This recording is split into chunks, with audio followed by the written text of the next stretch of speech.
Welcome back with another video. तो ये हमारी वन शॉट सीरीज़ का नेक्स्ट लेक्चर जो कि है 12th एनसीईआरटी की फिजिकल केमिस्ट्री का थर्ड चैप्टर जिसका नाम है इलेक्ट्रोकेमिस्ट्री। तो इस वन शॉट में हम खत्म करेंगे कंप्लीट थ्योरी और साथ में हम करेंगे different types of question practice. ठीक है, इस वीडियो में तुमको सब मिलने वाला है। एनसीईआरटी की थ्योरी तो तुमको मिलेगी साथ में, और मैं साथ में इसमें देने वाली हूँ तुम्हें प्यारे प्यारे सुंदर सुंदर नोट्स, और साथ में मिलेगी फॉर्मूला शीट, और साथ में हम करेंगे different types of question practice. तो ये वीडियो देखने के बाद ना आई एम प्रिटी श्योर तुम्हारा कोई भी डाउट नहीं रहेगा। ठीक है, इस वीडियो को लेकर अगर तुम्हारे अभी तक टेंशन रही है तो ये वन शॉट देखने के बाद सारी खत्म हो जाएगी। तो भरोसा रखना और साथ मतलब लास्ट तक बने रहना, और बिना किसी अब टपर के सीधे आ रहे हम फर्स्ट स्लाइड में। ठीक है, चलो आ गई हमारी फर्स्ट स्लाइड। ठीक है, तो आओ समझो।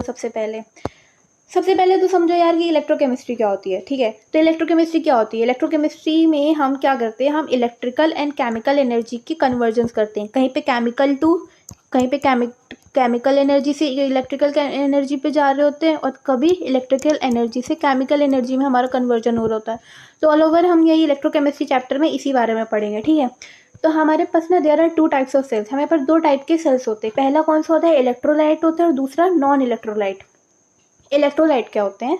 दो substance which dissociate into ions in their aqua solution on passing electricity are known as electrolyte. मतलब ये अपने विच डिसोशिएट, मतलब जैसे हमने किसी सब्सटेंस में NaCl लिया, जैसे NaCl लिया तो NaCl क्या दो सब्सटेंस में टूटेगा ना, डिसोशिएट होगा Na प्लस करके और Cl माइनस करके, है ना, और ये अपने बीच इलेक्ट्रिसिटी पास करवाएगा, तो वो इलेक्ट्रोलाइट कहलाते हैं। जैसे NaCl हो गया, KCl हो गया, KCl भी डिसोशिएट होता है K प्लस और Cl माइनस में, है ना, तो ये अपने बीच क्या इलेक्ट्रिसिटी पास करवाता है। और वहीं पे नॉन इलेक्ट्रोलाइट होते क्या होते हैं? ये पहली बात तो डिसोशिएट नहीं होते, और क्या, और हमारे मतलब अपने ऊपर, मतलब अपने से एक्वा सॉल्यूशन में जिसमें आपने डाला उस एक्वा सॉल्यूशन में इलेक्ट्रिसिटी पास नहीं कराते। वो क्या कहलाते हैं? वो नॉन इलेक्ट्रोलाइट कहलाते हैं।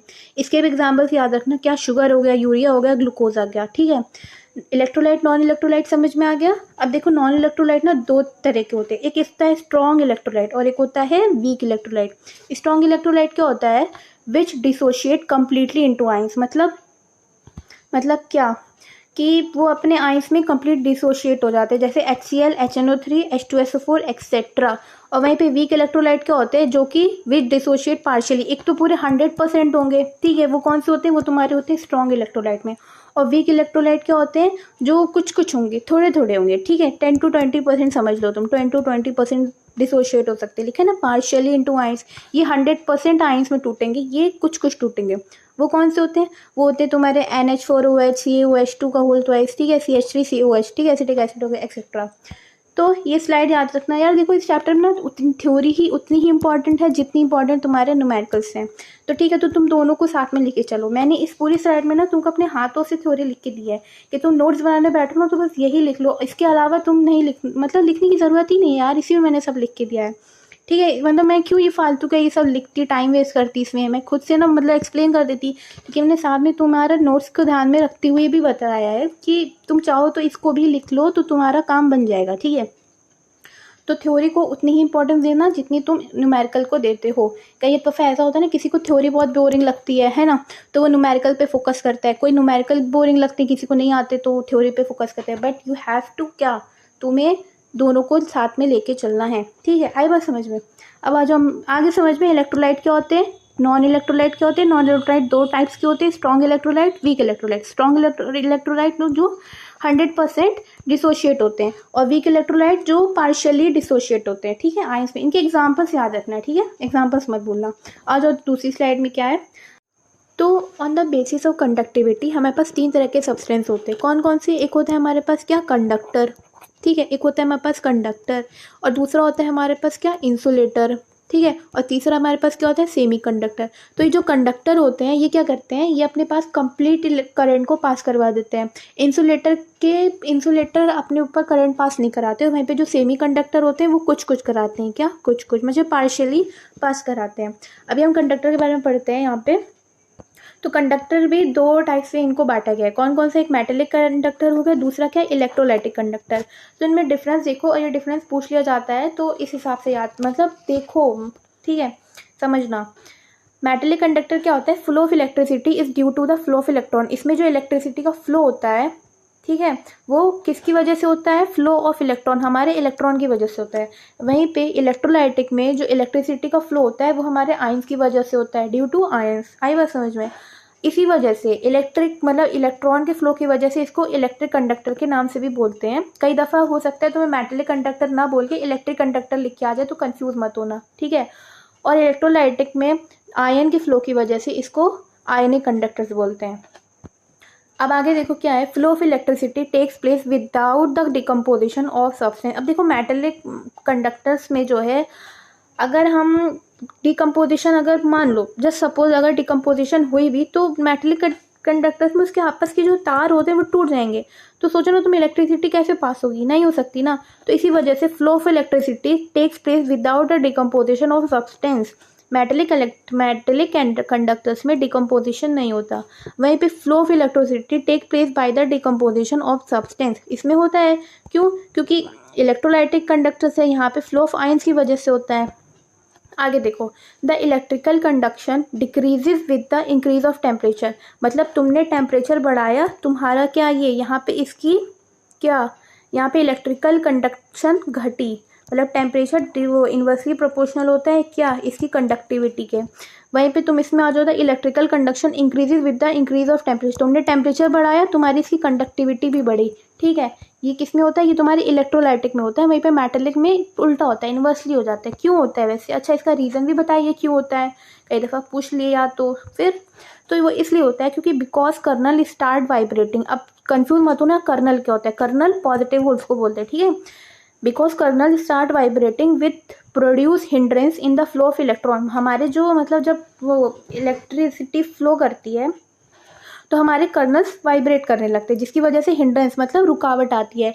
तो इसी वजह से हमारा क्या, टेम्परेचर बढ़ा, ठीक है, हमारे आयन की कंडक्टिविटी घटी। क्यों घटी? क्योंकि हमारे कर्नल्स वाइब्रेट करते हैं और उसका प्रोडक्शन कम रहता है हिंड्रेंस की वजह से, ड्यू टू हिंड्रेंस। वहीं पे electricity conduction increases with increase temperature, मतलब प्रोपोर्शनल होती है। मतलब तुमने टेम्परेचर बढ़ाया तो मैंने कंडक्टिविटी भी बढ़ाई। क्यों?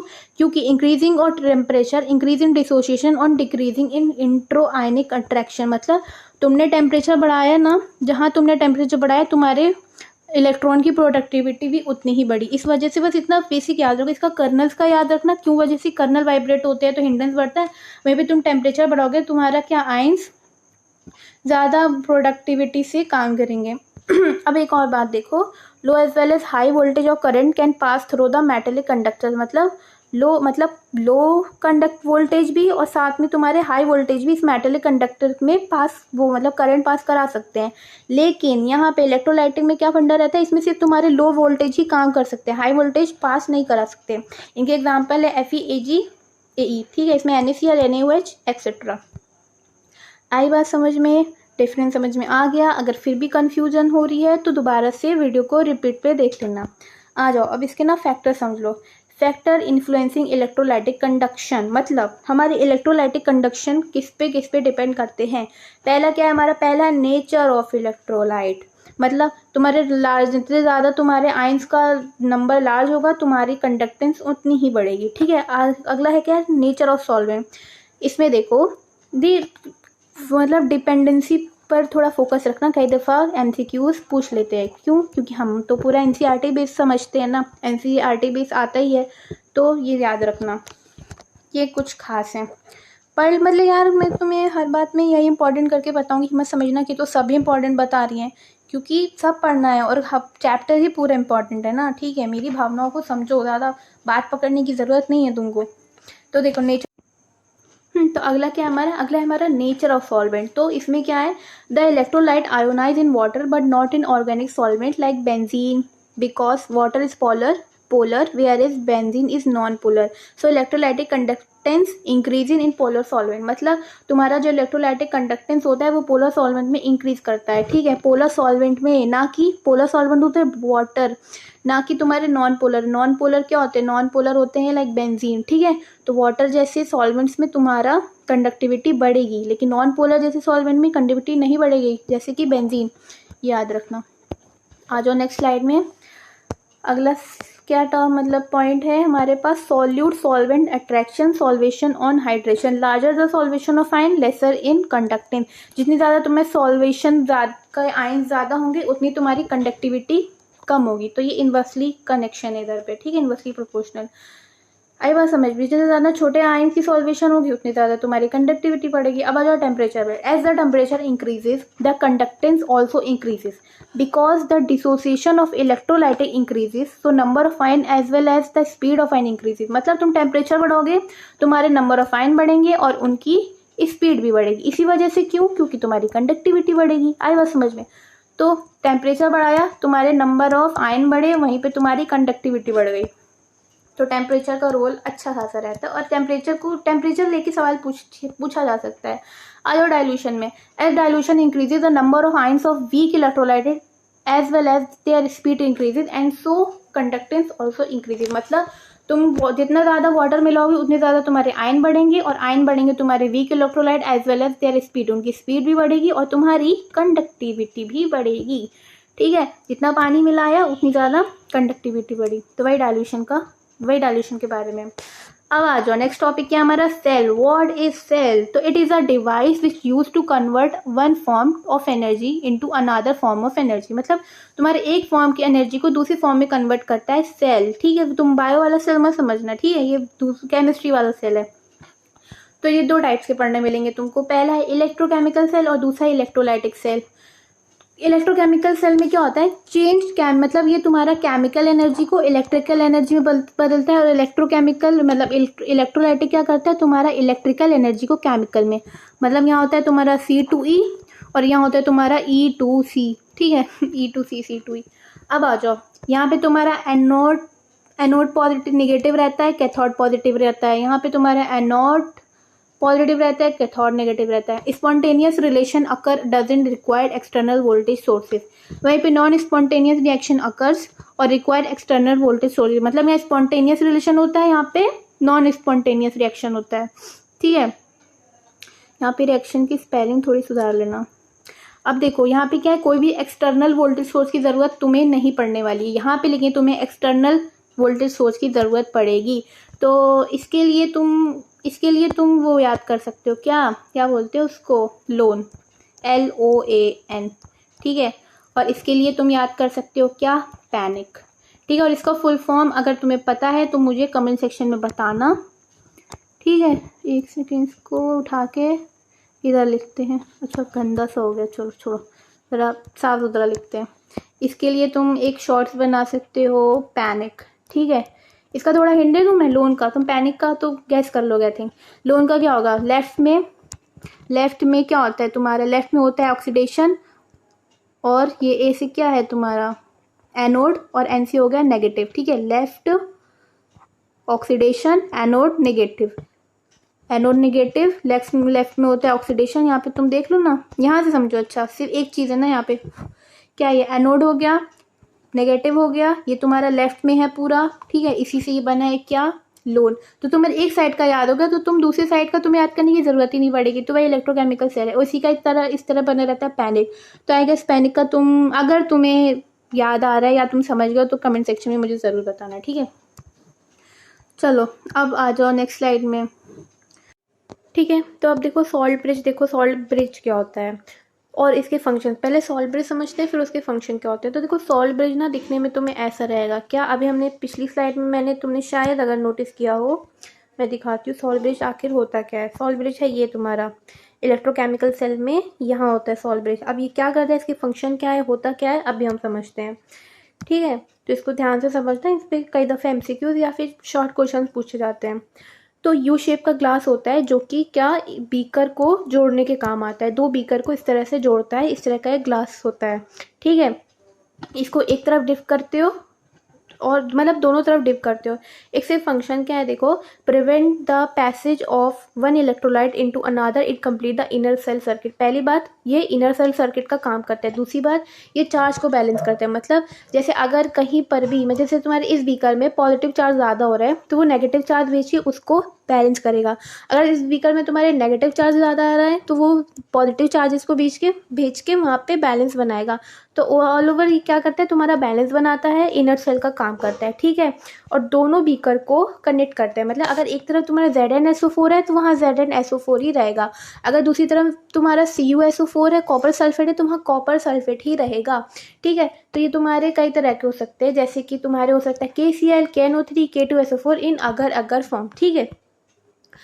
अब देखो क्या इलेक्ट्रोकेमिकल सेल या गैल्वेनिक सेल या वोल्टाइक सेल, ठीक है। तो इसको वैसे तो ये नहीं मुश्किल है शायद अगर तुम्हें पढ़ने मिल जाए, बट ये नाम मिलेगा तुम्हें, ठीक है। कंफ्यूज मत होना, दोनों एक ही चीज़ होती है। तो क्या करता है इलेक्ट्रोकेमिकल या गैल्वेनिक सेल, करता क्या है, ये हमारा केमिकल एनर्जी से इलेक्ट्रिकल एनर्जी मतलब C/E करता है। अभी हम लोगों ने पढ़ के आ रहे हैं ना क्या करते हैं केमिकल सेल, केमिकल से इलेक्ट्रिकल एनर्जी में कन्वर्जन करता है, ठीक है। ये हम दो बीकर इस तरह से लेते हैं, एक तरफ हम बीकर में क्या डालते हैं, हमारा ZnSO4 की रॉड डली रहती है, दूसरी तरफ हमारी CuSO4 की रॉड डली रहती है, ठीक है। यहाँ पे हमारा जो सॉल्ट ब्रिज है ये इनके इनर्ट मतलब कन्वर्ट करता है दोनों बीकर्स को, ठीक है। अब तुम्हारा Zn यहाँ क्या है, जिंक रॉड की तरफ हमारा ऑक्सीडेशन होता है, वहीं पे कॉपर रॉड की तरफ क्या होता है, हमारा रिडक्शन होता है, oxidation reduction oxidation reduction, anode में ऑक्सीडेशन, कैथोड में रिडक्शन, ठीक है।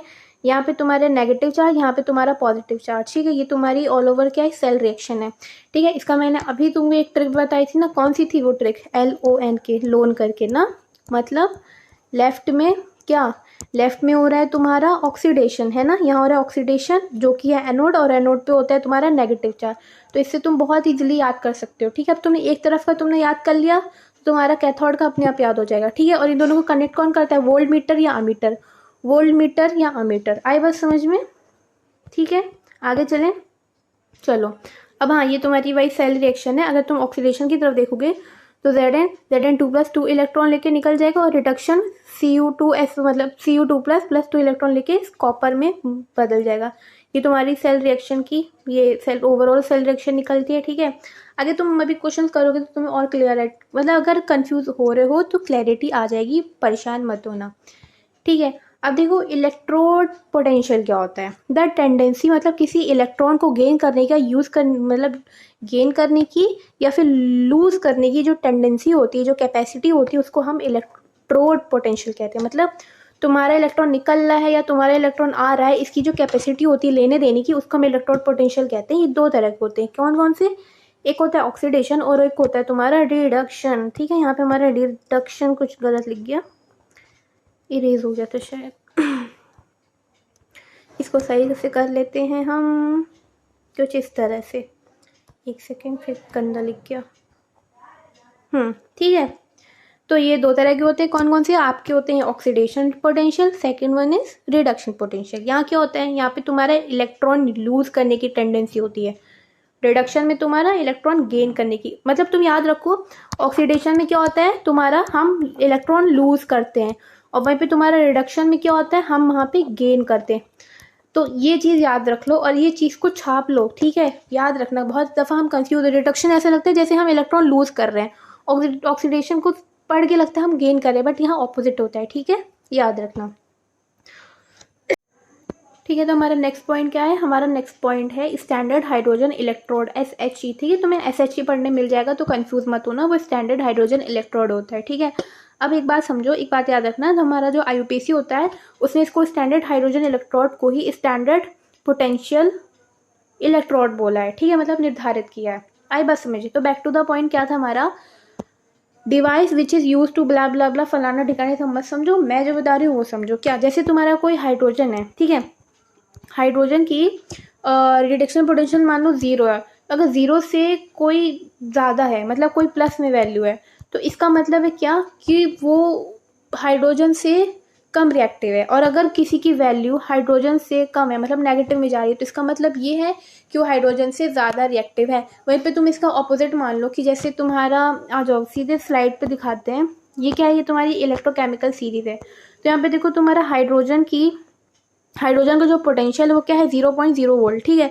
अब ये जो नेगेटिव मतलब पॉजिटिव वाले हैं, इसका मतलब क्या है, यहाँ पे ये रिडक्शन शो कर रहा है, इनका रिडक्शन पोटेंशियल बहुत ज़्यादा होगा, ठीक है। और ये जो नेगेटिव शो कर रहे हैं, इनका ऑक्सीडेशन पोटेंशियल ज़्यादा होगा, ठीक है। अब जैसे वहीं पे तुम्हें लिथियम की, अगर तुम्हें ये क्या है तुम्हारी ऑक्सीडेशन है, अब अगर तुम्हें लिथियम की तुम्हें रिडक्शन पोटेंशियल पता करनी है तो तुम क्या करोगे, इसी वैल्यू पे -3.05 में तुम माइनस का मल्टीप्लिकेशन करवा दोगे, तो ये तुम्हारी वैल्यू निकल के आ जाएगी 3.05 वोल्ट पॉजिटिव में, ठीक है।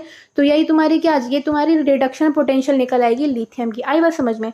तो पॉजिटिव में जा रहे हैं तो वहाँ पे रिडक्शन शो ज़्यादा करते हैं, और नेगेटिव में जा रहे हैं तो ऑक्सीडेशन शो ज़्यादा करती है। ये डाउन द ग्रुप बढ़ता है, ठीक है, डाउन द ग्रुप बढ़ रहा है ना रिडक्शन तुम्हारा। वहीं पे अगर तुम ऑक्सीडेशन के लिए सोचोगे तो डाउन द ग्रुप तुम्हारा घट रहा है। आई बात समझिए, यहाँ ऑक्सीडेशन आते हैं, यहाँ बहुत मतलब रिडक्शन आते हैं। बाकी तुम्हें इलेक्ट्रोकेमिकल सीरीज याद करनी पड़ेगी, ठीक है, इसका सीक्वेंस याद करना पड़ेगा, ठीक है। तो ये कुछ मैंने बनाया, बाकी फ़नी है। अगर तुम्हें इससे बेहतर कोई निमोनिक्स आ रहा है तो बता देना मुझे कमेंट सेक्शन में। तो इसका है लेटा कर अना जमी फनी पंजाबर है क्यूट अंग्रेजन भारत आए, तो ऐसा कुछ मैंने बनाया था। बाकी तुम देख लेना अपनी तरीके से, ठीक है। इसके एप्लीकेशंस क्या होते हैं, ठीक है। अब इलेक्ट्रोड पोटेंशियल से मतलब क्या है, ये स्टैंडर्ड हाइड्रोजन इलेक्ट्रोड से हम क्या निकाल सकते हैं, हम ईएमएफ की वैल्यू भी निकाल सकते हैं। ईएमएफ की वैल्यू कैसे निकालेंगे, मतलब ई नॉट सेल से तुम ई राइट या ई लेफ्ट करके, या ई नॉट कैथोड या ई नॉट एनोड करके, या ई नॉट रिडक्शन या E minus E not oxidation करके, ठीक है। यहाँ पे तुम तीनों एक ही चीज़ कह रहा है, वो या तो कैथोड में क्या होता है रिडक्शन होता है, एनोड में ऑक्सीडेशन होता है, ये राइट होता है ये लेफ्ट होता है ना। लोन वाला मेथड बताया ना, LOAN लोन, वही चीज़ लिखिए था, ठीक है। आई बात समझ में। ये हम इससे ईएमएफ निकाल लेते हैं, ईएमएफ करके न्यूमेरिकल में क्वेश्चन पूछा जाता है। आगे के लिए साइड में देखो। अब आ जाओ क्या नर्न्स्ट इक्वेशन में, क्या तो ये हमारा नेक्स्ट टॉपिक क्या है, हमारा नर्न्स्ट इक्वेशन। तो ये नर्न्स्ट इक्वेशन इलेक्ट्रोकेमिस्ट्री का जिगर का टुकड़ा है। तो जितनी मर्जी तुम्हें पर चांस सितारे हैं ना सारे लगा दो, क्योंकि इसके बगैर तुम्हारा काम नहीं होना, क्योंकि इसका एक क्वेश्चन ना तुम्हारा एग्जाम में कंफर्म रहता है। तो देखो हमने जो उधर इलेक्ट्रोकेमिस्ट्री की जो वैल्यूज़ पढ़ी थी ना इलेक्ट्रॉन वोल्ट में, तो वो तब है जब सारी कंडीशन क्या स्टैंडर्ड फॉर्म में। स्टैंडर्ड फॉर्म की कंडीशंस क्या होती हैं, हमारा जो टेम्परेचर होता है वो हमारा 298 केल्विन पे, ठीक है। हमारी कंसंट्रेशन हो 1 मोलर, ठीक है। हमारा जो प्रेशर हो वो एट 1 एटमॉस्फेरिक, ठीक है। तो ये हमारी क्या होती है, ये हमारी स्टैंडर्ड फॉर्म होती है। बट अगर इन स्टैंडर्ड फॉर्म में कोई एक कंडीशन चेंज हो जाती है तब हम नर्न्स्ट इक्वेशन लगाते हैं। हम फिर इलेक्ट्रोकेमिस्ट्री फिर वो यूज़ नहीं होती, वो किसी काम की नहीं है। अगर ये तीनों कंडीशन हमारी चेंज हो गई तो हम नर्न्स्ट इक्वेशन करते हैं, और मोस्टली हमारा कंसंट्रेशन में ही चेंज आता है, ठीक है। क्या हमारी कंसंट्रेशन में ही चेंज आती है तभी हम नर्न्स्ट इक्वेशन यूज़ करते हैं। अब देखो इसका फॉर्मूला क्या होता है, इसका फॉर्मूला डायरेक्ट तुम समझ लो, जैसे कि हमारा एक सेल है, उसमें हमने इतने इलेक्ट्रॉन ऐड मतलब इलेक्ट्रॉन लूज़ किए गेन किए, वहाँ पे सीन चल रहा होता है, ठीक है। इलेक्शन मतलब ये एक हाफ सेल रिएक्शन है, वो तो तुम अभी पढ़ ही चुके हो, ठीक है। तो यहाँ पे EM क्या होता है, इसका फॉर्मूला बनता कैसे है, EM is equal to E0M minus RT upon NF ln M upon MM। मतलब ये एक साइड की हाफ रिएक्शन की एक कंसंट्रेशन है, ये दूसरे हाफ रिएक्शन की दूसरी कंसंट्रेशन है, ठीक है। तो यहाँ लिखा भी है EM क्या इलेक्ट्रोड पोटेंशियल हो गया, EM नॉट क्या electrode potential of metal under standard condition, E not M क्या है स्टैंडर्ड कंडीशन पे, R तुम्हारा क्या हो गया गैस कांस्टेंट जिसकी वैल्यू होती 8.314, ठीक है। टेम्परेचर हो गया तुम्हारा केल्विन पे जो गिवन रहेगा, ठीक है। मोस्टली 298 केल्विन ही देते हैं, या फिर कोई अदर टेम्परेचर भी दे दिया जाएगा तो कोई दिक्कत की बात नहीं है। फैराडे कांस्टेंट हो गया जिसकी वैल्यू तुमको याद होनी चाहिए 100%, ठीक है। और नंबर ऑफ इलेक्ट्रॉन लो हो मतलब तुम्हारे लूज हो रहे हैं या गेन हो रहे हैं, ठीक है। आई बात समझ में, ये थोड़ा सही कर देते हैं, ठीक है। अब देखो ये तुम्हारा जब तुम सारी वैल्यू रखोगे ना, कौन सी, ये तुमने फैराडे कांस्टेंट रख लिया, तुमने गैस की वैल्यू रख ली गैस कांस्टेंट की, टेम्परेचर इन केल्विन कर लिया। जब ये वैल्यू तुम सारी रखोगे और फिर एक इक्वेशन बन के आती है क्या, सिंप्लीफाई करके EM is equal to E0M minus 0.0591 upon N log 1 upon MN plus, ठीक है। तो ये तुम्हारी कंसंट्रेशन हो गई। अब ये ना क्या करो, एक काम करना कि वैसे तुम्हें पता होगा क्योंकि तुम वन शॉट है, तो आई होप कि शायद तुम ये रिवीजन पर्पज से देख रहे हो। तो यहाँ पे इस इक्वेशन में इस फॉर्मूले में तुम 0.06 पुट करना, ठीक है, क्योंकि वो जो तुम्हारा आंसर निकलेगा वो अप्रॉक्स करके ही आएगा। हम क्यों कर रहे हैं 0.06, ताकि हमारी कैलकुलेशन ईजी हो, ठीक है। एग्जाम में हमें जल्दी से कैलकुलेशन निकाल कर आंसर निकालना होता है, हमारा यही मोटिव होता है। तो वही है कि 0.06 ही पुट करना, भले ही तुम जो है वो आंसर शीट में 0.05 लिख रही, जब सॉल्व करो रफ कॉपी पे तो वहाँ पे 0.06 ही पुट करना, ठीक है। आई बात समझ में। अब वहीं पे अगर तुम्हारा कहीं पे QC log QC concentration question पूछ ले वहीं पे अलग से, तुम ये फॉर्मूला पुट कर लेना, ठीक है। आई बात समझ में? चलो आगे देखो।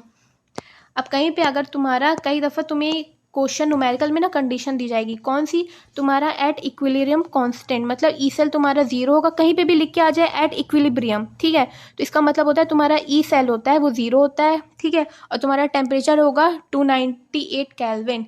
ये तो तुम्हें क्या बोलेगा इक्विलिब्रियम कांस्टेंट निकाल के दो उसको, तो तुम्हें ये फॉर्मूला पुट करना है, ठीक है। ये यहाँ तक का है। E not cell is equal to 0.0591, जिसको तुम 0.06 ही लिखना अपॉन एन। एन तुम्हारा कुछ भी हो सकता है, तुम्हारा इलेक्ट्रॉन गेन हो सकता है या इलेक्ट्रॉन लॉस हो सकता है, ठीक है। और तुम यहाँ से जब ये पूरी वैल्यू लिखी और ई नॉट सेल की तुम्हें वैल्यू दी जाएगी, ठीक है, नहीं दी जाएगी तो निकाल लेना फॉर्मूले से क्या होती है ई नॉट सेल की, ठीक है, ई आर, ठीक है, निकाल लेना, तुम्हें पता होगा ये। तो देखो तुम यहाँ पे वैल्यू रखे, तुम ई नॉट सेल निकालोगे, तुम्हें एन की वैल्यू तुम गैस करोगे वहाँ से निकाल के कितने इलेक्ट्रॉन गेन हो रहे हैं, कितने इलेक्ट्रॉन लॉस हो रहे हैं। एग्जाम्पल लेके मैं भी बताऊंगी, ठीक है। और फिर तुम ये वाली वैल्यू को सब उधर भेज देना और लॉग केसी की तुम्हारी वैल्यू निकल आएगी, फिर लॉग फॉर्म में कन्वर्ट करके केसी की वैल्यू आ जाएगी तुम्हारे पास, ठीक है।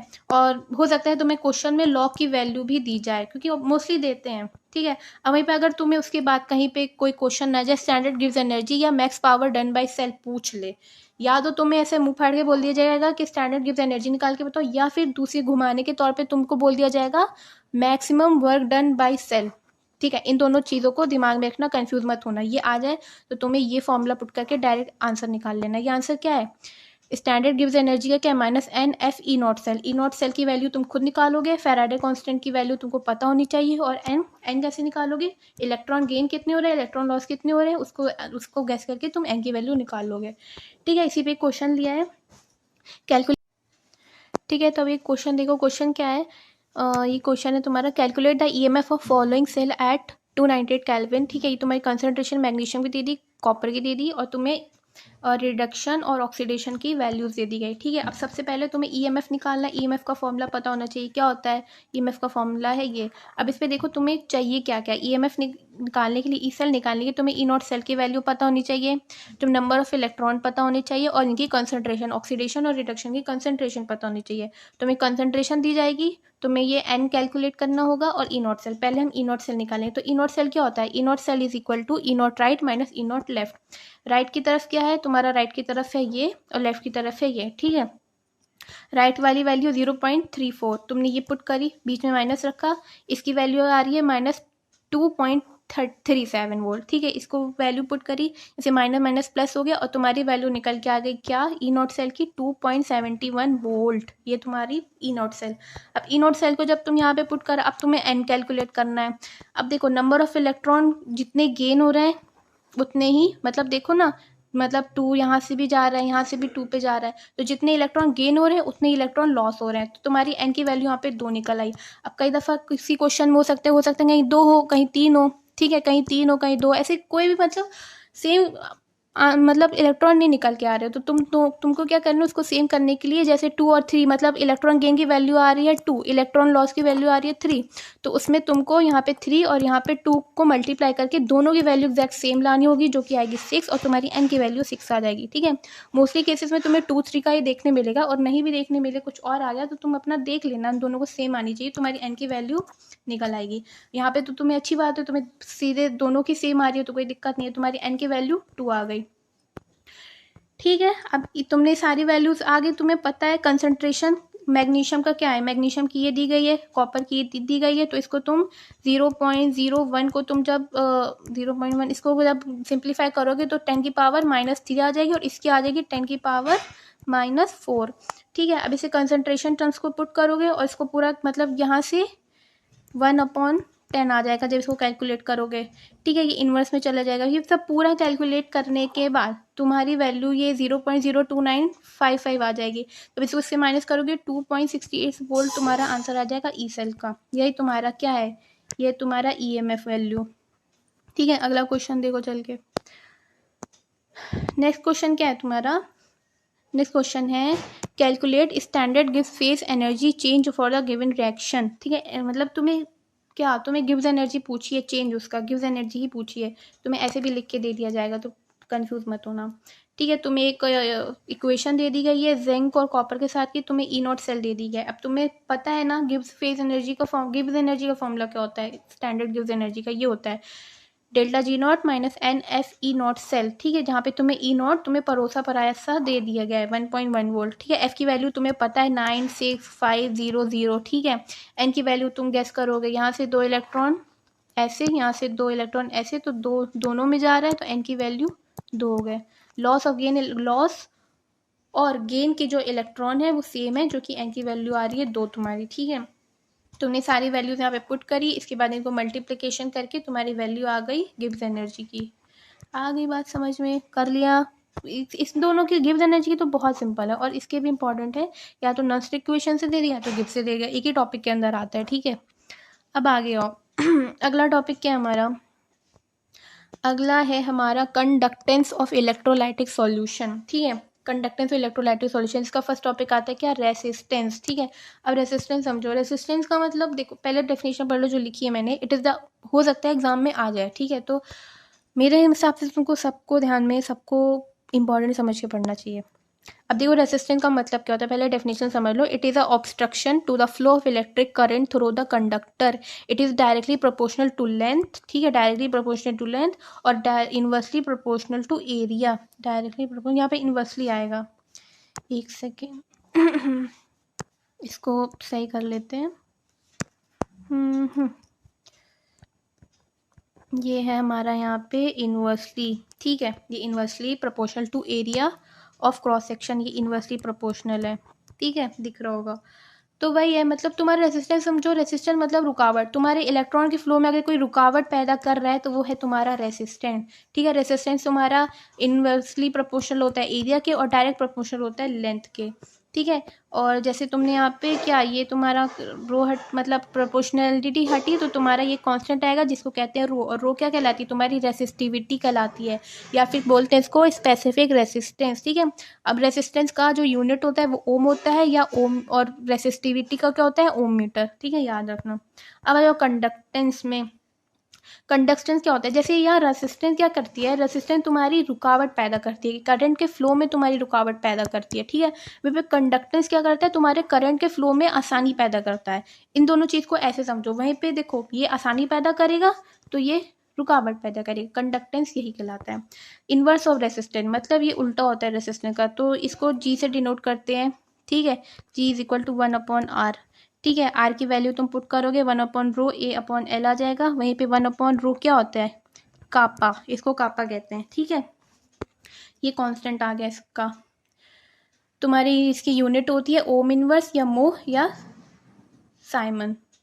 आगे अब कंडक्टिविटी देखो, कंडक्टिविटी को ज़रा थोड़ा खास लेना, थोड़ा स्पेशल समझना, हम मोस्टली इसके बारे में आगे बात करेंगे क्योंकि, और ये पूछा जा सकता है। तो क्या होता है, the inverse of resistivity is called conductivity. Resistivity, inverse of resistivity मतलब तुम्हारी ये, ठीक है। Inverse of resistivity is called conductivity, specific conductance बोलते हैं। इसका यूनिट होती है इसकी ओम इनवर्स, सेंटीमीटर इनवर्स। इसका फॉर्मूला होता है J is equal to KA/L, ठीक है। वहीं पे इसको तुम, अगर तुम्हारा ए मतलब तुम्हारा एरिया और लेंथ तुम्हारा 1 सेंटीमीटर है, तुम्हारा जी हो जाएगा के, मतलब भी कंडीशन में एज अ केस लगा के आ जाता है, तो तुम जी इज इक्वल टू के कब होगा, उसमें तुम वैल्यू पुट करके बता देना कब होगा। हो सकता है ये एमसीक्यूज में पूछ लिया जाए, ठीक है। कंडक्टिविटी समझ में आ गई ना तुमको। अब देखो कंडक्टिविटी का एक नोट देखो, conductivity of a material is it's conductance when it is 1 centimetre long and it's area of cross section is centimetre square, ठीक है। चल ठीक है, अब है हमारा नेक्स्ट टॉपिक है हमारी मोलर कंडक्टिविटी, ठीक है। मोलर कंडक्टिविटी की डेफिनेशन देखो, it is the conductivity, it is the conduct, एक second, it is the conductivity of all the ion produced by dissolving 1 gram mole of an electrolyte in solution। मतलब तुम्हें solution में अगर 1 ग्राम मोल तुम्हारा dissolve हो रहा है बाई फॉर, और आयन प्रोड्यूस हो रहा है, तुम्हारी कंडक्टिविटी इस चीज़ पे डिपेंड करती है। ये डिनोटेड करते हैं हम इस चीज़ से।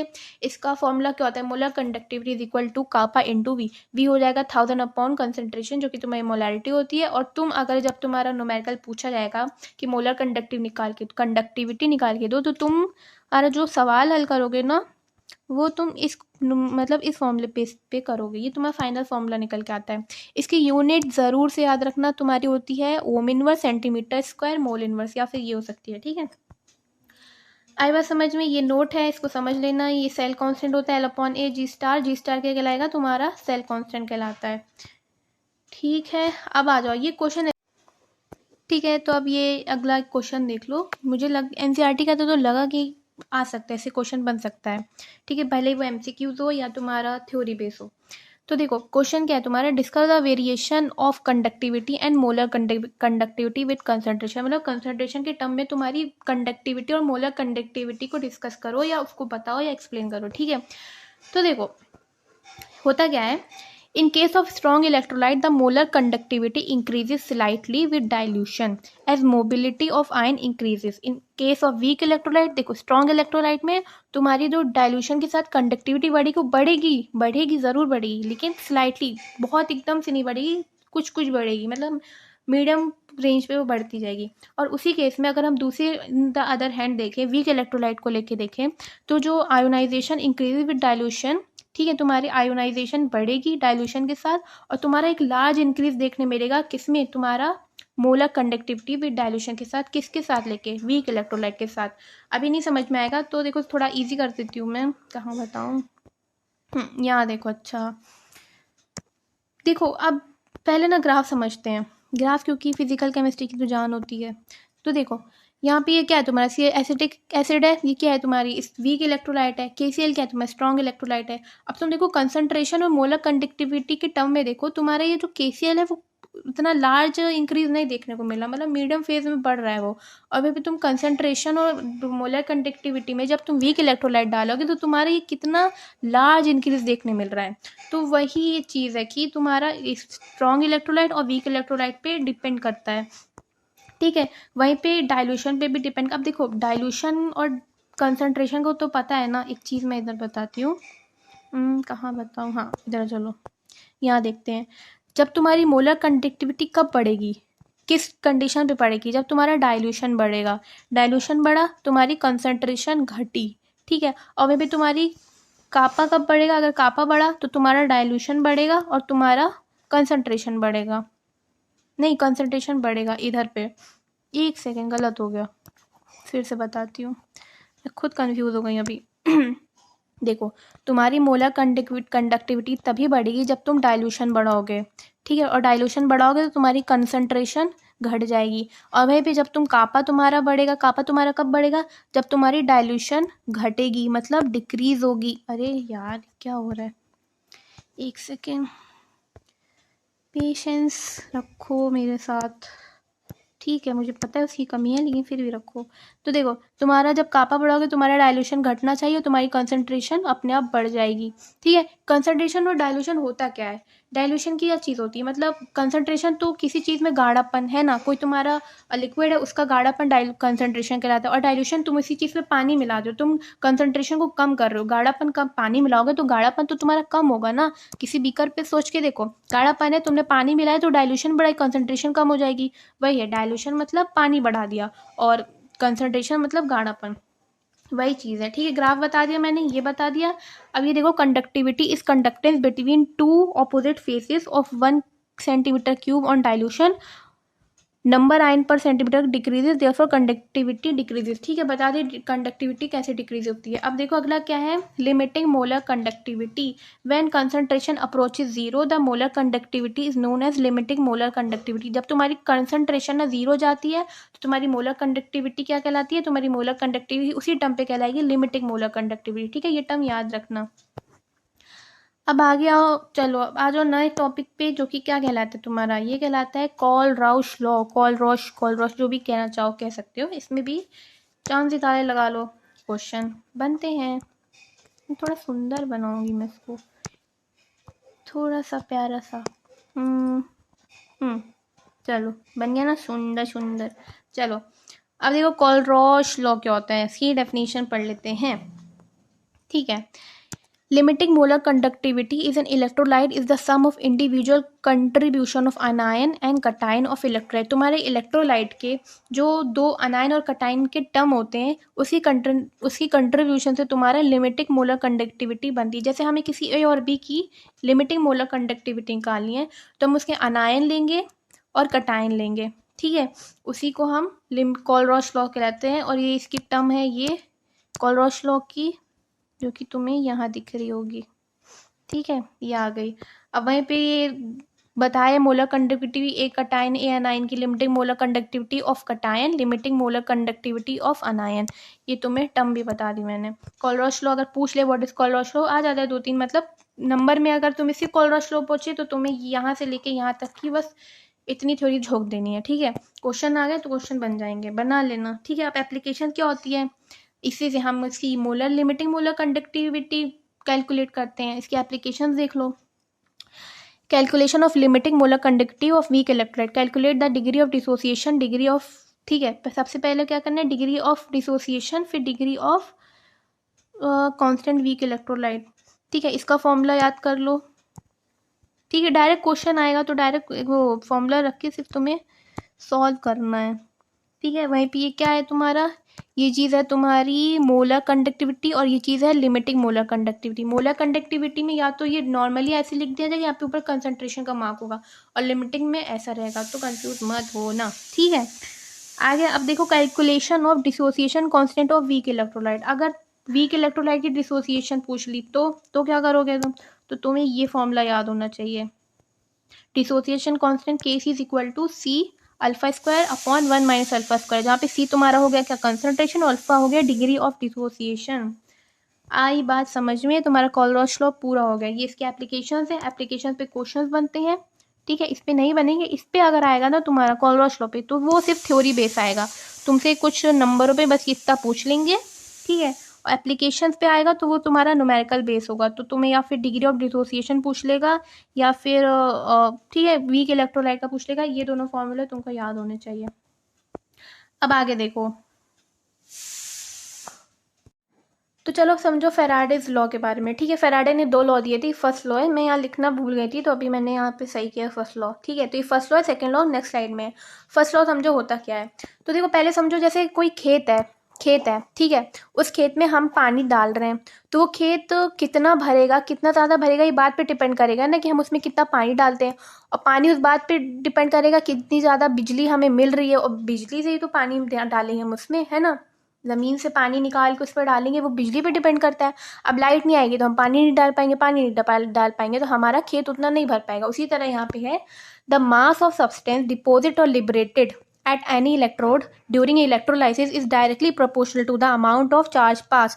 मतलब जैसे हमारा हमने अभी फर्स्ट स्लाइड में इलेक्ट्रोलाइसिस पढ़ा था ना, इलेक्ट्रोलाइट है तो उसमें NaCl या तो एक लिबरेट होता है एक डिपोजिट होता है ना। तो तुम्हारा लिबरेट और डिपॉजिट इस बात पे डिपेंड करेगा जितना ज़्यादा हम चार्ज उसमें पास करवाएंगे, ठीक है। जितना ज़्यादा चार्ज पास होगा उतना ज़्यादा हमारा डिपॉजिट और लिबरेट होगा, ठीक है। तो फेराडे ने इक्वेशन देंगे W proportional Q, W proportional to I into T, Q is equal to I into two होता है, ये रिलेशन से पता कर सकते हैं हम, ठीक है। और फिर जब यहाँ पे ये साइन हटेगा, प्रोपोर्शनलिटी हटेगी, तो हमारा ये इक्वल आ जाएगा इधर पे, और Z into I into T, इसको तुम W is equal to Z करके याद करना, में ज़्यादा इजली याद हो जाएगा, ठीक है। तो ये हमारा फर्स्ट लॉ आई बात समझ में, इस पे न्यूमेरिकल बनते हैं, ठीक है। अब आगे समझो यहाँ पे Z क्या है, ठीक है। यहाँ पे Z की वैल्यू देखो, W क्या था हमारा मास ऑफ सब्सटेंस था, हमारा जो लिबरेट और डिपोजिट हो रहा था। Z क्या है हमारा इलेक्ट्रोकेमिकल इक्विवेलेंट है जिसकी वैल्यू होती है E upon Faraday's constant. Faraday constant की वैल्यू तो ये F है, ठीक है। फेराडे कांस्टेंट की वैल्यू थी 96500।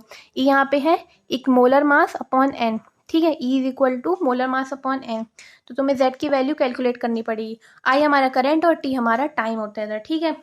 तो Z की वैल्यू मतलब Z का फॉर्मूला ये होता है, ये तुम्हें कैलकुलेट करना ही पड़ेगा, चाहे यहाँ से करो चाहे डायरेक्ट करो, ये ज़्यादा इजीली तुम्हें कैलकुलेशन में इजी पड़ जाएगा। अब देखो कई दफ़ा एक नंबर में क्वेश्चन पूछ लिया जाता है कि what do you mean by Faraday's constant, ठीक है। तो ये शायद पूछा जा सके। तो फेराडे कांस्टेंट होता क्या है, चार्ज ऑफ 1 मोल, एक इलेक्ट्रॉन के charge of 1 mole of electron, electron के 1 मोल में जितना चार्ज होता है वही फेराडे कांस्टेंट होता है। तो 1 मोल की वैल्यू होती है इतनी और 1 इलेक्ट्रॉन इतना होता है, एक इलेक्ट्रॉन पे चार्ज इतना होता है, तो इन दोनों का जब मल्टीप्लाई करेंगे तो हमारे पास वैल्यू हो जाती है, इसको अप्रॉक्स करके 96500 कर देते हैं ताकि कैलकुलेशन में ईजी पड़े। ठीक है, आई बात समझ में, फैराडे कांस्टेंट समझ आया, फर्स्ट लॉ समझ में आया। अब आ जाओ सेकंड लॉ में। सेकंड लॉ देखो क्या कहता है। सेकेंड लॉ कहता है व्हेन सेम अमाउंट ऑफ मतलब when same amount of electricity pass through two different electrolyte connect in same series amount of substance deposit at electrode is directly proportional of to their equivalent weight. मतलब तुम्हारे दो amount हैं, ठीक है, दो amount हैं तुम्हारे पास, उसमें तुम करंट पास करा रहे हो, ठीक है, और उसका डिपॉजिट या फिर उसका लिबरेटेड इस बात पे डिपेंड करता है जितना उसमें अमाउंट का वेट है, ठीक है। तो वो तुम्हारे वहाँ पे क्या था, फर्स्ट लॉ में क्या था, हमारा आई का प्रोपोर्शनल था, ठीक है। यहाँ पे तुम्हारे वेट के प्रोपोर्शनल है, जितना ज़्यादा वेट होगा उतना ज़्यादा तुम्हारा ये इलेक्ट्रोड डिपॉजिट होगा या लिबरेट होगा, ठीक है। इसका जैसे हमारे पास हमारे एक बीकर में एजी, एक बीकर में सी यू कॉपर, ठीक है, तो एजी हमारा डिपॉजिट होगा तो ये उसके इक्विवेलेंट वेट ऑफ एजी इस पर डिपेंड करेगा, इक्वल होगा। और अमाउंट ऑफ कॉपर डिपॉजिट ये होगा तुम्हारा इक्विवेलेंट वेट ऑफ कॉपर, ठीक है। तो ये हमारा सेकंड लॉ होता है और इस चीज़ को भी ध्यान रखना, थ्योरी में पूछ लिया जाता है। फैराडेस के फर्स्ट एंड सेकंड लॉ बताओ या सेकंड लॉ बता दो खाली, ठीक है। आई बस समझ में।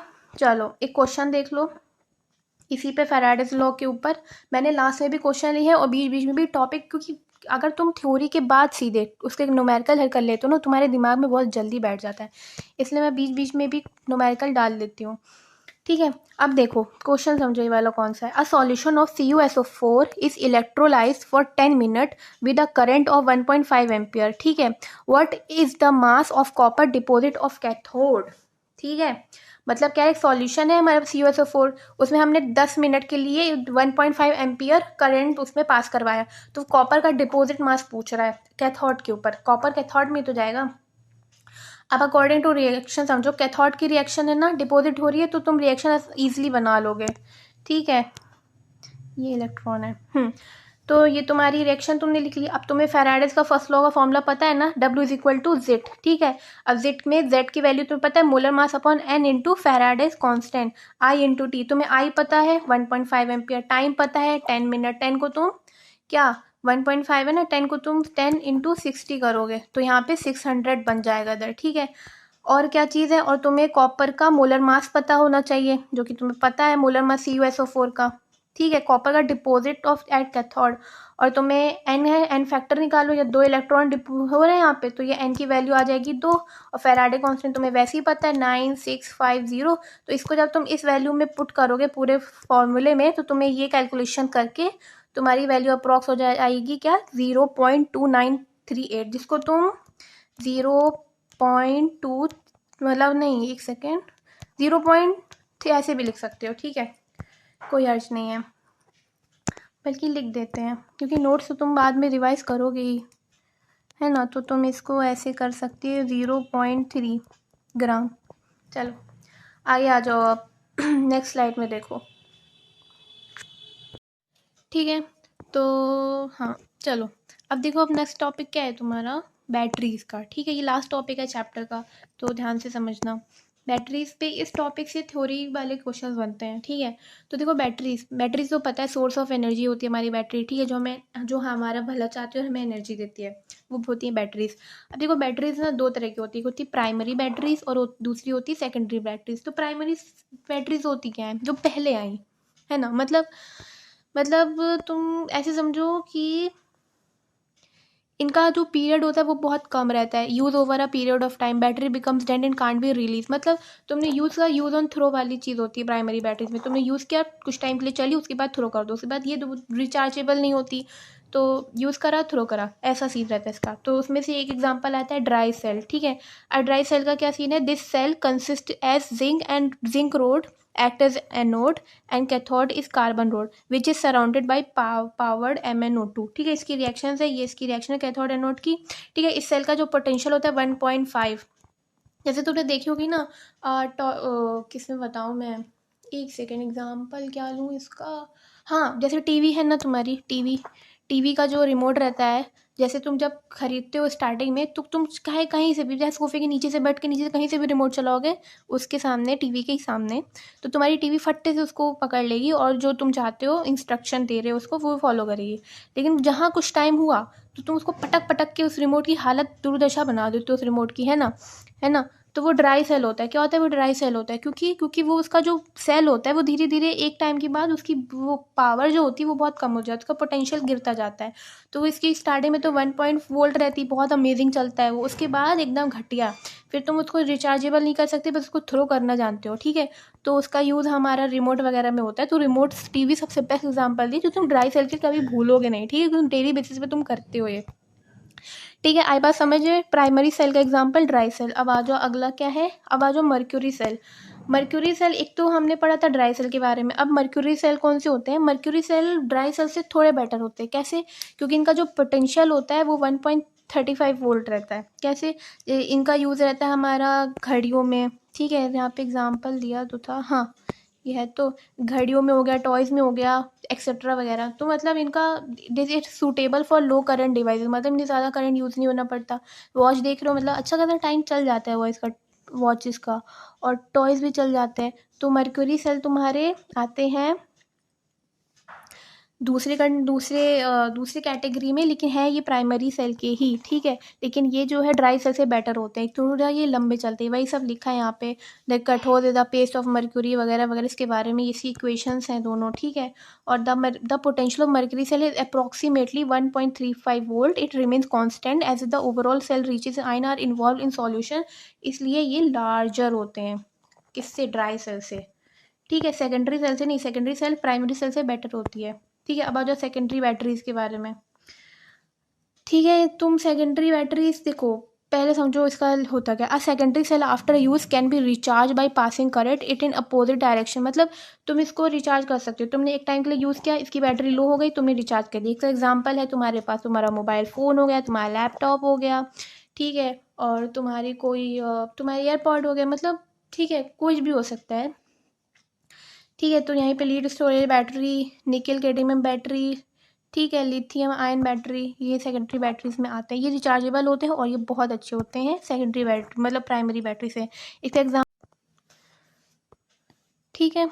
तो अब ये तुम्हारा सेकेंडरी बैटरी का एग्जांपल देख लेते हैं। आगे हमारा क्या सेकेंडरी बैटरी के अंदर क्या, लेड स्टोरेज बैटरी, ठीक है। लेड स्टोरेज बैटरी को तुम एग्जांपल समझो, जैसे हमारे घर में इन्वर्टर होता है ना, उसको लेके चलो। तो देखो, इन्वर्टर की एक तरफ होता है एनोड, एक तरफ होता है कैथोड। इसमें ना 6 सेल होता है। ये जो डायग्राम तुमको दिख रहा है ना, इसमें मुझे पता है तुम लोग मुझे सीरियस नहीं लेते, लेकिन इस डायग्राम में मैंने बहुत मेहनत की है, बहुत ज़्यादा। तो समझ जाओ कितनी मेहनत हो रही है इसके पीछे, ठीक है। काफ़ी टाइम लगा था इसको।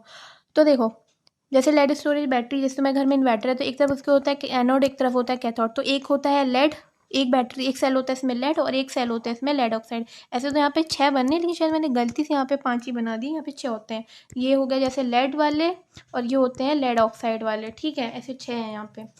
तो इसमें तुमने याद होगा, जब तुम बैटरी में अपनी जो है वो मतलब एसिड मिलाते हो ना, तो वो कुछ दिनों बाद जो है डाइल्यूट हो जाता है H2SO4 सॉल्यूशन में। वो 38% अब उसमें सॉल्यूशन H2SO4 का होता है, ठीक है। तो ये रिचार्जेबल होती है, हम इसमें रिचार्ज कर सकते हैं। तो इसमें लिखा है ना कि so this cell is sufficient to give the voltage of 12 volt, ठीक है। तो ये वोल्टेज, ये 12 वोल्ट का वोल्टेज देता है। और मतलब तुम समझो यार, 12 वोल्ट, वहाँ पे 1.35 कर करके वोल्टेज मिली थी, यहाँ पे कम्प्लीटली 12 वोल्ट। तो समझो ये कितनी ज़्यादा बेटर है उससे, और हम इसे रिचार्जेबल कर सकते हैं। तो secondary battery far better than होती है, मतलब वो प्राइमरी बैटरी से, ठीक है। इसकी इक्वेशंस है, during discharging the cell reaches are, anode पे ये इक्वेशन बनती है, कैथोड पे ये इक्वेशन रहती है। ओवरऑल सेल की रिएक्शन आती है हमारी ये, इस रिएक्शन को रट लेना, ठीक है।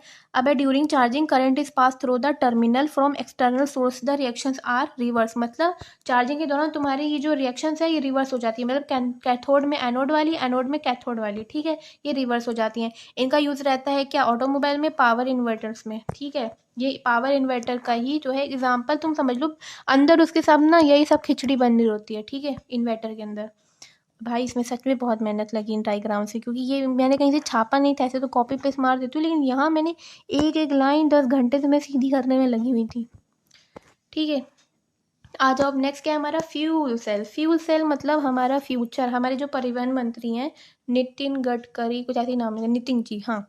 तो उनका कहना है कि हमारा फ्यूचर जो है फ्यूल सेल है, क्यों, तब हमारे पास वो पेट्रोल डीजल का फिर जो है दूर दूर तक नाम नहीं होने वाला, मतलब हम उसको इम्पोर्टेंस नहीं देंगे, हमारी प्रेफरेंस में आएगा फ्यूल सेल, यही हमारा फ्यूचर है। क्योंकि ये हमारा इट इज़ हाईली सफिशिएंट 70%। वो क्या होते हैं, पेट्रोल डीजल क्या रहते हैं हमारे 30 to 40% रहते हैं, और वहीं पे ये फ्यूल सेल क्या होता है हमारा 70% सफिशिएंट होता है उससे। तो chemical energy from combustion from fuels like hydrogen, methane and methanol is converted into electrical energy. मतलब हम इन हाइड्रोजन को, मीथेन को, मेथनॉल को हम इलेक्ट्रिकल एनर्जी में कन्वर्ट करते हैं, जो कि हमें क्या पावर देती है, हमें हमें एनर्जी देती है। तो इसका देखो, इसके साइड जो इसका साइड प्रोडक्ट रहता है वो सिर्फ वाटर रहता है, जो कि हम पॉल्यूशन का कॉज नहीं बनता। जैसे पेट्रोल डीजल में कितने ज़्यादा पॉल्यूशन हो रहा है, लेकिन इसमें इसका जो साइड प्रोडक्ट होता है वो वाटर बनता है, जिसका हम यूज़ कर सकते हैं, कहीं ना कहीं उसका यूज़ हो ही जाएगा, ठीक है। तो in the cell hydrogen and oxygen are bubble through porous carbon electrodes into aqueous solution hydroxide solution finally डाइवर्ड, क्या लिखा है मैंने, अपनी राइटिंग नहीं समझ में, divided platinum and platinum act as catalyst. मतलब इस फ्यूल सेल में जो कैटलिस्ट होता है, ये चीज़ थोड़ी सी, मतलब इसको ना हाईलाइट कर दूँ मैं, हाईलाइटर कहाँ है, इस चीज़ को हाईलाइट कर दूँ, प्लेटिनम और प्लेटिनम, इस चीज़ को याद रखना। इसके कैटलिस्ट के रूप में क्या यूज़ होते हैं हमारा, प्लेटिनम और प्लेटिनम। आए बात समझ में, आगे देखो, it was use for providing electrical power is Apollo space programme. The water vapour were produce considered and added to the drinking water supply for astronauts. आए बात समझ में, मतलब देख रहे हो कोई साइड इफेक्ट ही नहीं है इसका, तो समझ लो ये कितना फ्यूचर में कितना यूज़ होने वाला है। अभी तो फिलहाल नामो निशान नहीं होता, पर धीरे धीरे इसकी उन्नति हो रही है, ठीक है। क्योंकि आई इसकी इक्वेशंस है, एनोड की, कैथोड की, और ओवरऑल इक्वेशन तो यही है। इसको तो तुम याद भी ना करोगे तो तुम्हारे दिमाग में तो रहेगा ही। फ्यूल सेल समझ रहे हो ना, कितनी खास चीज़ हो रही है। अब आ जाओ क्या, इस टॉपिक पे, जो कि लास्ट का टॉपिक, कोरोजन क्या होता है। मतलब हमारा जो मेटल होता है वो बदतर होता जा रहा है, मतलब the eating away of a model by atmospheric gases moisture is called corrosion. मतलब हमारे मेटल जो है गैसेज और मॉइस्चर की वजह से खराब हो रहे हैं, वो कोरोजन कहलाता है, ठीक है। Silver turns black due to motion of silver sulphide. हमारा जो सिल्वर होता है वो काला होता जाता है, कॉपर हमारा ग्रीन हो जाता है, ठीक है। और रस्टिंग इन आयरन हो जाती है, formation reddish brown covering of iron hydrate. मतलब हमारी जो मेटल की चीज़ें होती हैं वो उसकी क्वालिटी ख़राब होती जाती है, वो गंदी दिखने लगती हैं, ठीक है भाई, कोरोजन होता है। तो कोरोजन्स के अफेक्ट है ये, और कोरोजन्स के प्रिवेंशंस है। प्रिवेंशन और अफेक्ट दोनों पढ़ लेना, मतलब हम उसमें कोई कैथोडिक प्रोटेक्शन कर लेते हैं, उसका barrier protection using anti rust solution. और इसके कॉजेज़ क्या होते हैं, presence of impurities in metals. अगर हमारा मेटल जो है वो प्योर नहीं है तो उसकी बहुत ज़्यादा चांसेस है कि वो जल्दी ख़राब हो जाएगा। Presence of CO2 in water, ठीक है। Position in metal in EMF series, presence of protective coating, ठीक है। आई बात समझ में, कोरिजिन का चैप्टर हो गया। तो ऑलमोस्ट हमने अपना पूरा चैप्टर ख़त्म कर लिया। ये एंड था, ये एंड स्लाइड थी तुम्हारे चैप्टर की। अब आते हैं हम फॉर्मूला शीट पे, ठीक है। फॉर्मूला शीट मैंने दे दी है तुमको, अभी तक मैंने जितने न्यूमेरिकल वाली चीज़ें बताई हैं, कॉन्सेप्ट वाली, ये सब उसके न्यूमेरिकल है, ठीक है। ये गिव्स एनर्जी, ये हो गया तुम्हारा फैराडेज लॉ, ठीक है। ये EMF, ये मोलर कंडक्टिविटी, ठीक है। ये सब तुम रट लेना, छाप लेना। और मैं बता रही हूँ, फिजिकल केमिस्ट्री के लिए एक फॉर्मूला शीट की कॉपी बना लेना, ठीक है, जिसमें सिर्फ फॉर्मूला रखो तुम, ठीक है। क्योंकि फिजिकल केमिस्ट्री में mostly direct formula based question आते हैं। तुम थ्योरी ना भी कर पाए अगर फिजिकल केमिस्ट्री की, तो फॉर्मूले से तुम उसका जो है नंबर कमा लोगे वहाँ पे। चलो आ जाओ न्यूमेरिकल की सीरीज़ में, ठीक है। तो टोटल कितने क्वेश्चंस लिए हैं मैंने, शायद 10 लिए होंगे, देखने दो, 7 8 9 9 10, चलो 10 था ये। रुको, यहाँ पे मैं 10th नंबर डाल दूँ, चलो हो गया। आओ बेटा, चलो ठीक है। तो अब आ जाओ न्यूमेरिकल्स पे चलते हैं। चलो पहला क्वेश्चन समझो क्या है, क्वेश्चन पढ़ो क्या कह रहा है। An electrochemical cell behave like an electrolytic cell. मतलब हमारी इलेक्ट्रोकेमिकल सेल इलेक्ट्रोलाइटिक सेल की तरह बिहेव कब करेगा, जब ई एक्सटर्नल ई सेल से ज़्यादा होगा, या दोनों इक्वल होंगे, या इनमें से एक जीरो के इक्वल होगा। क्या आंसर होगा, वीडियो को पॉज करो, सोचो और कमेंट करके बताओ मुझे क्या होगा आंसर। आंसर होगा ए। क्यों, क्योंकि जब हमारा ई एक्सटर्नल ई सेल से ज़्यादा हो जाएगा तो हमारा एक्सटर्नल पावर ना रिडॉक्स रिएक्शन को पुश करेगा, किस पे, नॉन स्पॉन्टेनियस डायरेक्शन में जाने के लिए। जो हमारे इलेक्ट्रोकेमिकल सेल हमारे इलेक्ट्रोलाइटिक सेल की तरह बिहेव करने लगेगा, ठीक है। क्या फिर क्या बताया मैंने, हमारा जो एक्सटर्नल पावर सोर्स है वो रिडॉक्स रिएक्शन को पुश करेगा नॉन स्पॉन्टेनियस रिएक्शन में जाने के लिए, तभी हमारा तो इलेक्ट्रोकेमिकल इलेक्ट्रोलाइटिक सेल की तरह बिहेव करने लगेगा। तो बस इस बात को समझना, ठीक है। इसका आंसर होगा ए। अगला क्वेश्चन देखो, calculate gives energy for reaction this, ये रिएक्शन दे दी गई है हमें और हमें ई सेल दिया है, फैराडे कांस्टेंट दिया है, ठीक है। हमें क्या है, मैग्नीशियम Cu2+ एक्वा सोल्यूशन में जो कि बनाता है Mg2+ एक्वस में और कॉपर सॉलिड में, ठीक है। हमें ये रिएक्शन, ये कंप्लीट रिएक्शन है, हाफ सेल रिएक्शन ही कंप्लीट है, ठीक है। तो हमें गिव्स एनर्जी पूछी है, तो तुम्हें गिव्स का फॉर्मूला पता है ना, delta G0 is equal to -NFE0 cell, ठीक है। हमें n पता करना है, f हमें दिया है, ई सेल हमें दिया है, n पता करो। अब इसमें गैस करो n क्या होगा, Mg2+ में जा रहा है, कॉपर कॉपर में जा रहा है, तो n की वैल्यू आ गई 2। मैं किस्मत अच्छी है कि तुम्हें दोनों की वैल्यू सेम आ रही है, तुम्हारी n की वैल्यू आ गई 2, तुमने n की वैल्यू 2 रख दी, माइनस लगता है तो माइनस एज इट इज रखा जाएगा, फैराडे कांस्टेंट रखा, E0 सेल की वैल्यू रख दी। आफ्टर सॉल्विंग तुम्हारा आंसर आ जाता है माइनस में, जो कि 523.03 किलो जूल मोल इनवर्स है, ठीक है। आई बात समझ में। इसकी यूनिट मत बोलना, कई दफ़ा क्या होता है ना, मास्टर की सटक गई तो वो तुमने यूनिट नहीं लिखी, वो नंबर 1 काट लेगा, वो सिर्फ यूनिट ना लिखने पे। आई बात समझ में। अगला क्वेश्चन देखो, अगर तुम्हें किस्मत बेटर है तो भाई वो इस चीज़ को इग्नोर भी कर देता है। हमारी खैर किस्मत अच्छी नहीं रही है, हमारे मनहूस ही टीचर रहे। अगला क्वेश्चन देखो, equilibrium constant Kc for the given reaction is 10 calculate, मतलब तुम्हारा इक्विलिब्रियम कांस्टेंट 10 दिया है, कैलकुलेट E0 सेल पूछा है, ठीक है। तुम्हें रिएक्शन दे दी गई है, ये सॉलिड में भी एक्वस सॉल्यूशन में, जो बाद में एक्वस में बन जाती है वो भी सॉलिड में बन जाती है। तो तुम्हें इक्विलिब्रियम कांस्टेंट पता है ना, उसका फॉर्मूला पता है। इसका फॉर्मूला होता है, इसको 0.06 कंसीडर करना, मैंने लिखा है बस।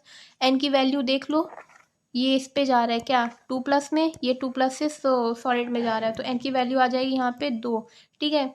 तो लॉग Kc की वैल्यू तुम्हें, इक्विलिब्रियम कांस्टेंट Kc की वैल्यू तुम्हें दी गई है 10, यहाँ पे 10 पुट करना। लॉग 10 की वैल्यू क्या रहती है, लॉग की वैल्यू तुमको रट्टी होनी चाहिए, ठीक है। लॉग 10 की वैल्यू होती 1, तो जब तुम 2 से इसको डिवाइड करोगे तो तुम्हारी वैल्यू आ जाएगी कुछ इस तरह।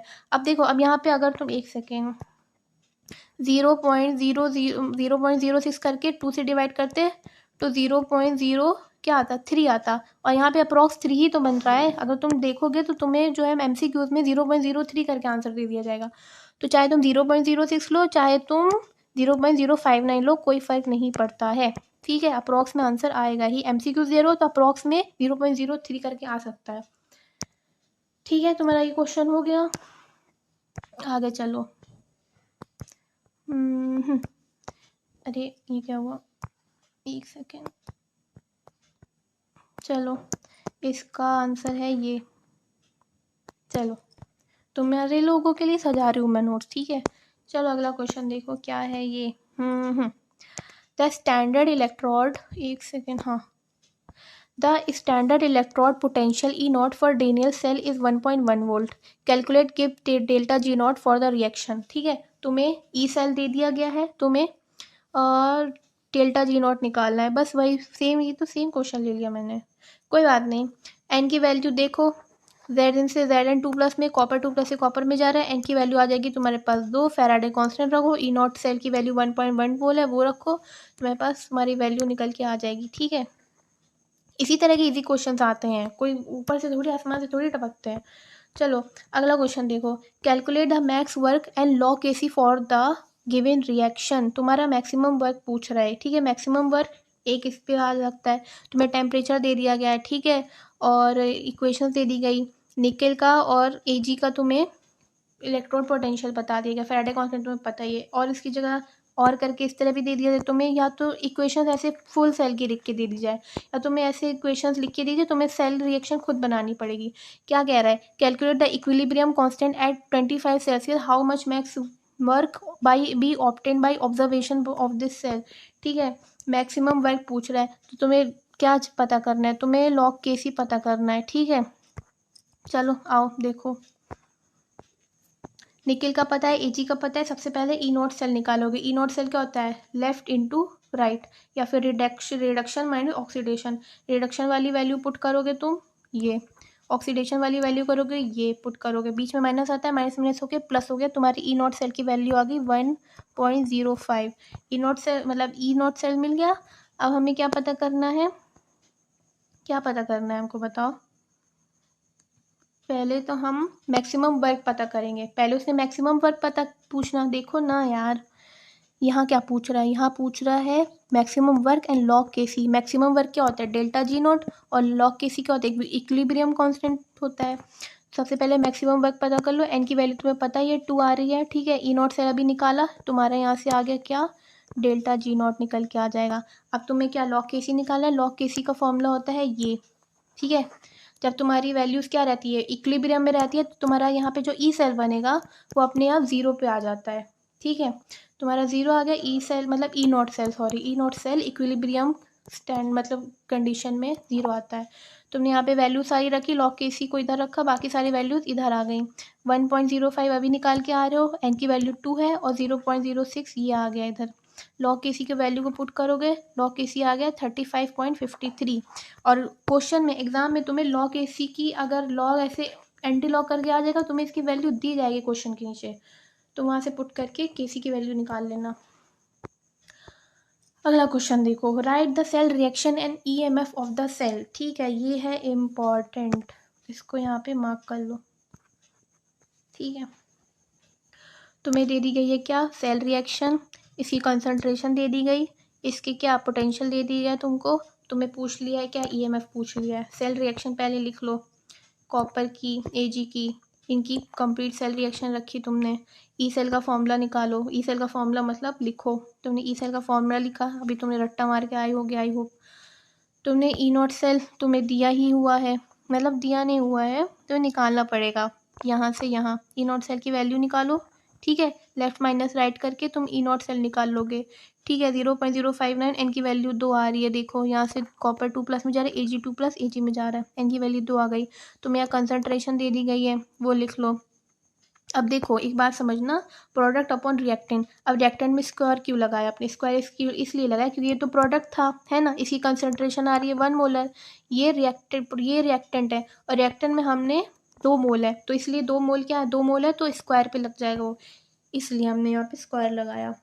1/1 ये 0 ही हो जाएगा, 1/log 1 हो जाएगा, है ना। और log 1 की वैल्यू क्या होती है, नहीं 1 से 1 कैंसिल, log 0 हो जाएगा, ये पूरा तुम्हारा चला जाएगा 0 में। 0.46 तुम्हारा ई सेल का आंसर आ गया, तुम्हारी ईएमएफ निकल आई, ठीक है। तो देखो अगला क्वेश्चन क्या है तुम्हारा, अगला क्वेश्चन है 7 नंबर। देखो इसमें लिखा है molar conductivity of this eight infinite dilution this. इसकी इनफाइनाइट डाइल्यूशन की वैल्यू दी गई है, और तुम्हें पूछा क्या है, delta M infinite for NH4OH। तुम्हें इसकी वैल्यू पूछी गई है और इनकी वैल्यूज़ तुम्हें दे दी गई है। अब तुम इन दोनों की मदद से इसकी वैल्यूज़ कैसे निकालोगे। सबसे पहले तो तुम्हें जो जो दिया है गिवन है उसको लिख लो। तो BaOH का वोल्टाइज की 457.6 लिख लिया, BaCl2 की 240.6 लिख लिया, NH4Cl की 128.8 लिख लिया, ठीक है। इन तीनों की वैल्यूज़ लिखी। अब इनको आसानी के लिए, अपनी आसानी के लिए इनको इक्वेशंस में तोड़ लो। BaOH का होल टॉइस है, Ba2 प्लस OH माइनस आ जाएगा, ठीक है। यहाँ पे 2 मोल लग जाएगा। जैसे BaCl2 है तो Ba2 प्लस Cl माइनस आ जाएगा, यहाँ पे भी 2 मोल आएंगे इसके। NH4Cl है, NH4 प्लस और Cl माइनस आ जाए, इस पर कोई मोल नहीं आएंगे क्योंकि Cl माइनस सिंगल रहेगा, ठीक है। अब तुमने ये इक्वेशंस तोड़ ली, समझ गया, ये Ba प्लस ये NH4 Cl minus OH minus. अब तुम्हें चाहिए क्या, वो देखिए, तुम्हें चाहिए NH4OH मतलब NH4OH माइनस। NH4 प्लस ये चीज़ है तुम्हारे पास, OH माइनस तुमको यहाँ से दिख रहा है। अब इन दोनों को मिला के तुम NH4OH आसानी से NH4OH निकाल लोगे, ठीक है। बट तुम इनका क्या करोगे, है ना, तो इनको तुम इक्वेशन की मदद से सॉल्व करोगे। तो सबसे पहले हमें चाहिए क्या, हमें चाहिए ये 2 चीज़ें, और हमें क्या नहीं चाहिए, बस ये दोनों चीज़ें चाहिए और इसके अलावा कुछ नहीं चाहिए हमें, ठीक है। हम पहले लेंगे इक्वेशन थर्ड, क्योंकि सबसे पहले तो हमें यही चमकता हुआ दिख रहा है, हमने लिखी इक्वेशन थर्ड, ठीक है। अब इक्वेशन फर्स्ट और सेकेंड लो, ठीक है।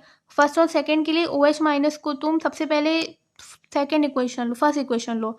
फर्स्ट इक्वेशन तो हमने लिख ली, बट ये बताओ कि यहाँ पे तो 2 मोल है, हमें तो सिर्फ 1 मोल OH माइनस चाहिए, यहाँ पे तो 2 है, तो हम क्या करें, इसको हाफ से डिवाइड कर देंगे, ठीक है। अब फिर एक दूसरी कन्फ्यूजन आएगी कि यहाँ पे तो Ba2 प्लस फालतू है, इसका क्या करें, है ना। तो Ba2+ के लिए तुम क्या करो, तुम सेकंड इक्वेशंस को लाओ, सेकंड इक्वेशन को हाफ से डिवाइड करो और ये दोनों माइनस माइनस आपस में कट जाएंगे। Cl minus first equation, third equation Cl minus cut जाएगा, ठीक है, आपस में ये तीनों कट जाएंगे और मोल के लिए तुम्हें हाफ से डिवाइड कर देना है, ठीक है। अब इन इक्वेशंस को जब तुम इस पर्टिकुलर इक्वेशन के हिसाब से रखोगे तुम्हारी वैल्यूज कुछ इस तरह से आ जाएंगी।